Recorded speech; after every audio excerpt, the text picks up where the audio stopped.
Good evening and welcome to this month's edition of The School Zone. I'm your student host, Beau Dyving. Tonight we begin our journey into the school zone with a look at a special writing project taking place at Hayward Elementary with 5th grade teacher Cindy Nelson and Augustana College professor Mark Hellenbeck. Our helping students learn what it takes to be good writers. I'm Cindy Nelson. I teach 5th grade at Hayward Elementary here in the Sioux Falls School District. Writing is a critical skill in the workforce today, and employers want people to come to work for them who can communicate effectively, whether it's orally or on paper. And I believe that writing is one of the most complex processes that we teach in the schools today. Writing is a tool for thinking. It helps us clarify what it is we are thinking, and as we write, we are thinking about our thinking, and putting those ideas down on paper takes a lot of decision making. When we make those decisions as to what our topic is going to be, how we are going to approach that topic, how are we going to start our topic, what are the main details we want to put into whatever it is we're writing, it becomes a very complex decision-making process. For children, especially in the elementary school and as they move to middle school, that process needs to be laid out for students. They aren't at a point yet as proficient writers that they have internalized all of those steps that we as adults can do. And so we have to make that internal process visible for our students. We have to break it down into very concrete, sequential, a real step-by-step process. And we need to teach them the skills and strategies that we as adults can do pretty much on our own without really thinking about them. For students, we really need to break it down and teach them very specific skills and strategies. So I'm going to get us started, and then Mrs. Nelson will jump in here shortly. This is the first sheet that we'll be using for the first stage of this process, and this is what we call the pre-writing stage, the planning stage, before we actually write the first draft. And so we call this the planning sheet. You can see it calls for, and you'll be getting a copy of this shortly. Name, the topic, who you're writing for, the audience, and it's important to know your audience because the audience that you're writing for helps determine the ideas that you include in the article. Why am I writing this? And that's the stance. That's the stance or the purpose of the piece. And then what do I know about the topic? And that's where we start the brainstorm. Who am I writing for? Well, this piece will become part of the book that we produce that will include all of your feature articles. So our audience would be, let's just call it the Hayward community. Okay? We'll call it the Hayward community. And then why are we writing this? And this would be our stance, and that would be to share the fact that Hayward is a great school. Okay, so then what we need to start doing is what we call a brainstorm. Coming up with all the ideas that we can think of that will help us accomplish this purpose, take this stance for this audience. So in other words, every time we write an idea down, we want to be thinking about what would the Hayward community be interested in to help us explain why Hayward is a great school. Well, I'm Mark Hellenbeck, and this is my 8th year at Augustana College, and I'm spending the first semester through the end of January working with Mrs. Nelson, Cindy Nelson at Hayward Elementary School on a research project as part of my sabbatical leave. And what we're focusing on is trying to get a better understanding of the most effective way to teach informational writing to students in a upper elementary writing class. The basic core of the research project is to analyze the students' writing development, basically by looking at their writing products and how they develop over the course of the semester. But also a critical element of all of this is to audio tape the students as they collaborate and take the teacher's language and make it into their own language. And that's kind of an intermediate step between the teacher's modeling and the student's writing product. My topic is sharks, who I'm writing it for our Hayward community and I'm I'm writing it because I have a very big experience with sharks. And what I know about this topic is that when I've gone scuba diving with sharks, they sometimes get attracted to humans, but I kind of got out of the water before they came. And hopefully what we'll develop here is a way of articulating effective writing instruction that's not only helpful to Cindy and myself, but also potentially helpful to other teachers who are looking for an effective way of structuring their own writing instruction in their own classrooms. So we're hoping to generate perhaps some presentations, perhaps some journal articles out of this project. My name is Anne Marie Kwasik. I'm currently in my third year of college at Augustana College. I'm a deaf education and secondary education major. When Dr. Hollenbeck came up to me and asked me to start brainstorming some things, how he could work on the sabbatical research project that he's doing, I was interested in a couple different reasons. One reason is just having the opportunity of doing undergraduate research is an awesome opportunity for myself to increase my skills as teaching and to learn how to teach different things and being in the classroom, even though I'm focusing on secondary education, just having that opportunity to be in any classroom is always nice. The other reason why I was interested is that Dr. Hollenbeck is working on writing instruction, and as a deaf education teacher, writing is a difficulty for a lot of deaf students because of the language differences or language delays that they might have. I'm getting a lot of really good instructional tips and strategies to use for my education for my deaf students, even at the secondary level. And so I've been interested in this topic in a couple of different ways. So far, I've been coming at least once a week to Hayward Elementary School to observe, writing, taking some field notes down, looking and just about the classroom management that Mrs. Nelson and Dr. Hollenbeck use in the classroom, looking to see how the students are internalizing the language and following the process of writing instruction. It's been fun to read some of their papers and analyze them and score them, but also just to kind of see the funness of little kids again. It makes me want to be a little kid again as well. Other things that I've been doing is analyzing the papers, scoring them, trying to get some inter-rater reliability between Dr. Hollenbeck, Mrs. Nelson, and myself. I will continue to transcribe interviews that we've been doing and some of the dialogue that the students are doing in the classroom.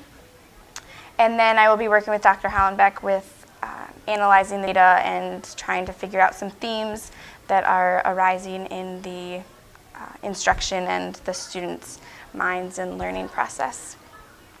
So far, I've really enjoyed working with Dr. Hollenbeck and Mrs. Nelson. It's been a really good experience for me. The drives over here with Dr. Hollenbeck in the morning are great. We just get to bounce brainstorming ideas off of each other, and I've been really learning a lot about writing instruction, any type of instruction, and classroom management, lots of different elements that I think will really help prepare me to become a better teacher when I get out there in a couple more years. I've also enjoyed the opportunity of working with Mark Hollenbeck to have another adult in my room. So often in education, we as teachers work alone. We close the door and we're pretty much on our own. To have another adult in my classroom every day has been wonderful. He's been able, when I'm up front teaching, he's able to sit back and take notes and to observe what's happening. And then the two of us have collaborated and planned our lessons together, looked at individual students, how we can best meet individual needs, and in this process, we actually work together to build in a kind of a bridge step that we didn't have in the process, but we found as we worked with the students that they needed an outline step in this whole feature article assignment, and together we worked out what that was going to look like. And then we have planned all of the lessons along the way. And as a teacher, I have found that relationship to be very beneficial to help me improve my teaching practice and to also make sure that I'm meeting the individual needs of my students. My thanks go out to not only Mrs. Nelson and the rest of the school staff, but to the students specifically, because they've really taken this on with enthusiasm, and we're looking forward to seeing what results might develop. Fifth grade teachers at Harvey Dunn School found an interesting way of teaching students about famous explorers. Let's take a look. Okay. I'm Linda Carmody. I'm a fifth grade teacher at Harvey Dunn, and my co-workers and I, the other fifth grade teachers, Claire Sylvester, Chris Ann Christensen, and Rana Michelson, sat down and talked about having a special Explorer Day. And at this time we decided that we'd each take a few explorers and do something special with them so that the kids could really get a chance to experience those explorers. But our main idea was to have a special event so they could feel how scary it was for the explorers. So we at one time had a project called the Columbus Cafe, where the children ordered from a menu of items that they had no idea what it was. So when they received their menu and they had to order, it was pretty scary. And they wanted to know what things were, but of course we didn't tell them. So when they ordered, they still had apprehension, and then we arranged for a parent from each classroom to come in, tally our orders, and to have food donated to cover the different items that the children had ordered. And it's kind of like an adult mystery dinner, only in the idea that it was the explorers. The explorers didn't know what they were getting into, and the children didn't know what food they were going to have. So it was quite an experience. A little apprehension on their parts, excitement.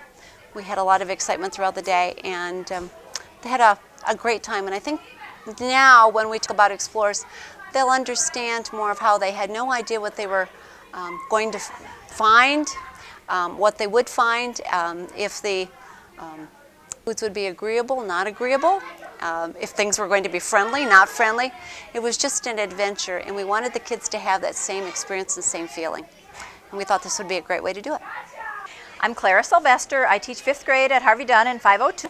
This year, part of our in-service we are doing is called Value Added, where teachers spend 2 hours a month after school working on collaboration. One of the ideas we thought of was that we needed to do something a little bit more fun and interesting for the explorers, because the kids really don't have much connections to the explorers. So this year we decided to do a bunch of mini sessions, and in my room we did Christopher Columbus. We had a video, and the kids worked on reading headings and finding details, and then in groups they ran back and forth to the board putting details for each category to see who could finish first. And they had a great amount of fun. I'm Mrs. Christensen, and I teach 503. We have 23 in our room. So we started our Explorer Day with talking about the Spanish conquistadors. And in our room, we did a timeline over all the Spanish explorers. We had a little paper cube, and on that cube, on each side, they put what that explorer discovered. And it was really quite a hands-on experience. And after they were all finished, I asked them, what did you learn today? And each one of them could raise their hand and honestly say that they had learned who had discovered the Pacific Ocean or who had discovered the Mississippi River. And it was very worthwhile to see that there was progress. My name is Martha Frowine. I have a daughter, Stephanie, in 5th grade at Harvey Dunn in Mrs. Christensen's class. And all the 5th graders today were part of this activity, and as moms we helped prepare various foods. The kids had a menu that they circled items on in which they did not have any idea what foods they were selecting. And so it was a fun activity for us as parents and the teachers as well, and it correlated with some of the history that they had been learning through class. And so I'll let Lori share some of her insights on it. And I'm Lori Friesner, and I have a 5th grade son. His name is Kevin, and he is in Mrs. Sylvester's classroom. And we were called by the 5th grade teachers to come in and assist with Explorers Day for their menu. And the preparation just included calling parents and asking them if they'd be willing to donate foods. And then once all the foods were donated, we came to school at about 1 o'clock today, and the meal was served at 2:15. And our job was just to put all of the different items that they had ordered onto the plate. And then when they arrived here and sat down and saw what they had ordered, which was kind of a mystery because the menu is incognito, their job was to try to figure out what it was that each item was on the menu. And they did that with a little bit of help from Mrs. Carmody, one of the 5th grade teachers at Harvey Dunn. My name is Christine Zimmerman. I'm from Harvey Dunn Elementary, room 502 in 5th grade. Today we did a lot of things about learning about how it happened in the old times, how America came to be, who it was found from, and who was from where. We also learned about the different kinds of foods they had and how the Vikings and other explorers didn't know what they wanted to eat, so they just ordered something. They didn't know what it was, and they just ate it. They didn't care what it was. And also the Vikings were kind of like savages. They would kill people if they came on their lands, and they would take and steal from others. Today, we learned about a lot of things like Christopher Columbus, different explorers that explored all kinds of rivers, states, and some that even explored rivers and all kinds of continents. Hi, I'm Sarah Bodon. I'm a 5th grader at Harvey Dunn in room 502. Today was Explorers Day at our school for all the 5th graders. We went around to different classrooms and learned about people like the Vikings and Christopher Columbus and all the different explorers from all around the world. And we came and we ordered different foods, but we had no clue what they were. Like we got chili and we got candy and all different kinds of stuff, but we had but they were like different names, the menus, so we didn't know what we were gonna get. And some of us got things we really hated, and some of us got things we liked, and that was the end of our day. I'm Patrick, and I'm in Mrs. Michelson's room, and we were just learning about explorers and what they did, like different ones. One of them is Christopher Columbus, and we did this like to show kind of like what the explorers did, like how they did their food and stuff. So we got our own food. What special project did you work on today? Oh, we worked on like the time that the explorers explored the land and stuff, like what they did and stuff. I'm Jamie Johnson, and I'm in Mrs. Michelson's class, and this week we've been learning about the explorers and what they did, and we tried foods because when the explorers came here they had no idea what was here or what we were doing, and so we ordered stuff off the menu that we didn't know what they were going to be, and so we were kind of trying to get a feel of how they were in their time. Recently, Jean Patrick, a children's author, visited different classes at Hayward Elementary. Tonight we will watch a part of her 1st grade presentation. This is one of the books that I wrote the words for, and it's called The Girl Who Struck Out Babe Ruth. And it's a true story, and it's about baseball. Another book that I wrote is called Dolly Madison, and it's about a woman who was very kind and very, very brave when our country was at war with Britain. And then another book that I wrote is called Cows, Cats, and Kids. Did Mrs. Ellis show you this one? Yeah, that's you. Well, it's really cool. This is my daughter, Catherine. But I used to look a little bit like that when I was younger. And have your dad. That's my husband, right? Because my husband is a veterinarian, and he takes care of small animals and big animals. Big animals, right. And that's what this book is about, how the kids help their dad with the veterinary work. But the book that Mrs. Ellis asked me to talk with you about today is called If I Had a Snowplow. And have you read this one? Yeah, I have it. So okay, maybe part of it?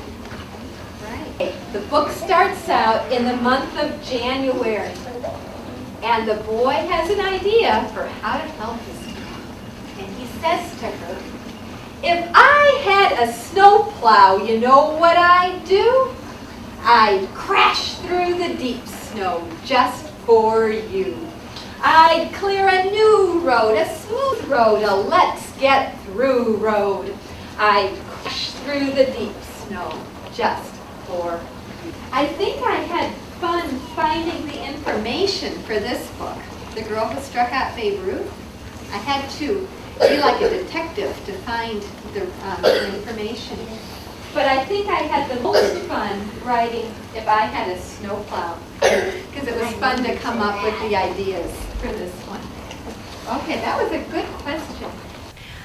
My name is Jean Patrick. I'm a children's author from Mitchell, and I've been at Hayward yesterday, Thursday, and then today, November 19th, and I've had an opportunity to talk to all grade levels. I've been talking with them about what it's like to be an author, and I've also tried to talk about the writing process as well as the research process that I go through. And so, for example, with one of my books, it's called The Girl Who Struck Out Babe Ruth. I dressed as the person from the book, and then I tell the story. It's a true story, in fact, of Jackie Chil, who as a 17-year-old struck out Babe Ruth and Lou Gehrig on April 2nd, 1931. But not only do they tell them the story of the girl who struck out Babe Ruth, but I also tell them the true story of what it was like to write the book. And that's where I talk with them a lot about the detective work, as well as all the drafts and rough drafts that I go through and pass those around. And the kids are quite surprised sometimes to find out how many times I have to write and rewrite. Today I talked about a book called If I Had a Snowplow, which is a very different book. It's a children's book for young listeners, and it's all about the things that a boy would do for his mom if he had the right piece of heavy machinery. So that's why I'm dressed in my overalls and my reflector vest and a helmet on before, which explains the hat hair that I have right now.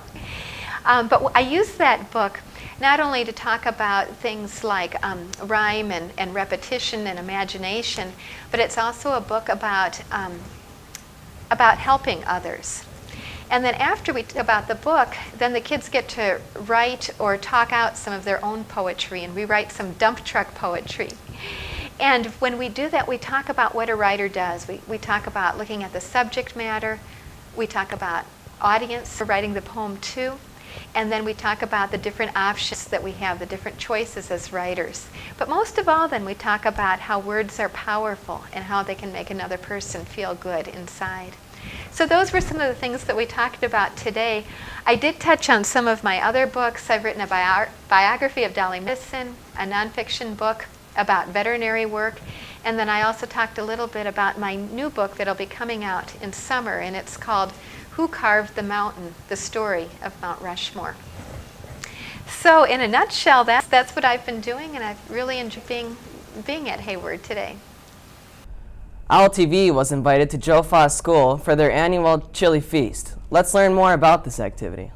Okay, my name is Sheila Fassell, and I'm a math teacher at Joe Foss School. And today we are having our annual chili feed. It's an outreach event to the neighborhood, to school administration, school staff, and to the community. And it's just a way to say thank you to different people for helping out with our school, and to just invite people in from the neighborhood to enjoy a day with us. How many people are you preparing for? We are hoping to have about 250 people today. Wow. And what kind of things are the students doing to help? The students have, the middle school students invited the neighborhood. They went out the Monday after Thanksgiving and handed out flyers door to door and invited people that way in the neighborhood. Other staff members have been involved in inviting people from the community as well as school officials and school staff. The students have also been involved in the setup, and they'll be helping bus tables today. They'll be helping with cleanup, and they'll also be helping with some of the serving as well. So, I'm Darlene Runyon. I have been with Joe Foss for 6 years, and the last 2 years I've helped with the quilt project that the students use as a money raiser. They use the raffle ticket money to go to a year-end trip in which students that have earned so many credits in the year have a chance to go to Minneapolis and have a kind of a fun day for them. And the students do most of the work, from the cutting of it to the sewing of it, right up to the end. So each year we try to do something different. They had done a couple of quilts before I started with it, so we've got about 4 different patterns that we've used in the past. This year they decided on the star quilt and have done a wonderful job with it. How long did it take you to put that together? We started about 3 to 4 weeks ago, and they would come in and work for about an hour or 2 every day. I'm Dakota Wright. I came up with the idea for the quilt because we talked about making a quilt for the fundraiser, and I voiced in that I knew how to make star quilts, and I brought my purple one in, my purple bandana one. So and then all of us started cutting it. We thought it'd be a great idea and it'd be something original, because before they used to make like some square quilts. What do y'all say, Tori? Well, there was a lot of stitching involved, and I pricked my fingers a few times, but that's okay.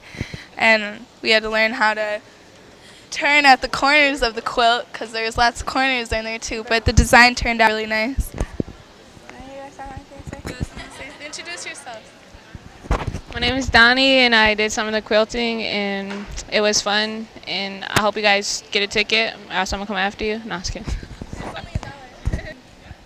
I think this will really benefit for everybody. I mean, it was like a great experience for people who didn't already know how to make star quilts. I mean, learning how, but it's hard work, and you better have a lot of band-aids. That's all I gotta say, because you be cutting your fingers a lot. Oh, they made the quilt because it's for the fundraising of our end of the year trip. So that's why we made the quilt. It only costs $1 per ticket to win it. So that would be good. The drawing will be on the 22nd. At Reindeer Games? Yeah, something like that. That's all for our journey into the school zone. Join us the 4th week of each month for a new edition of the School Zone.